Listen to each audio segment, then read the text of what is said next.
முதல்லாம் பருப்பு பொடி வேணும் சாப்பிடணும் அப்படின்னா ஆந்திரா மெஸ் எங்கே இருக்குது அப்படின்னு தேடி தேடி போய் வந்து அந்த பருப்பு பொடிக்காகவே போய் சாப்பிட்றவங்க இருக்காங்க.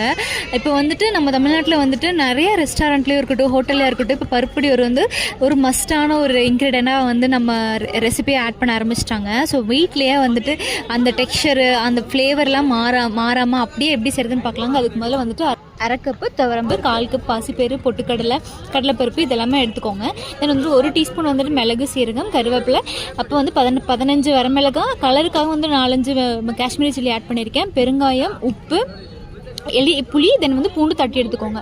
இப்போ எல்லா பருப்பையும் வந்து தனித்தனியாக வறுத்து எடுத்துக்கோங்க. மிளகு, கருவேப்பிலை அதையும் தனியாக வறுத்துட்டு புளியையும் பூண்டையும் வந்துட்டு கொஞ்சமாக நல்லெண்ணெய் விட்டு அதை நல்லா வறுத்து எடுத்துக்கோங்க.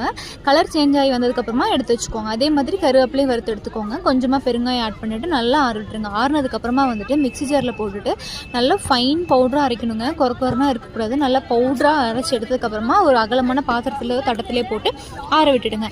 ஆற விட்டுட்டு சுட சுட சாப்பாட்டோட நெய் ஊற்றி நல்லெண்ணெய் தேங்காய் நல்லா ஊற்றி செஞ்சு சாப்பிட்டு பாருங்கள். அவ்வளோ அட்டகாசமாக இருக்கும். இது பருப்பு பொடியிலே இன்னொரு ரெசிபி செய்யலாங்க. அது எப்படி செய்கிறதுங்கிறத நான் இன்னொரு வீடியோவில் போஸ்ட் பண்ணுறேன். மறக்காமல் வீடியோ சேவ் பண்ணிட்டு ட்ரை பண்ணி பாருங்கள். நிறைய பேர் வந்து சேனல் சப்ஸ்கிரைப் பண்ணாமல் பார்க்குறீங்க. மறக்காமல் சேனல் சப்ஸ்கிரைப் பண்ணுங்கள். உங்கள் ஃப்ரெண்ட்ஸ் அண்ட் ஃபேமிலிக்கு ஷேர் பண்ணுங்கள்.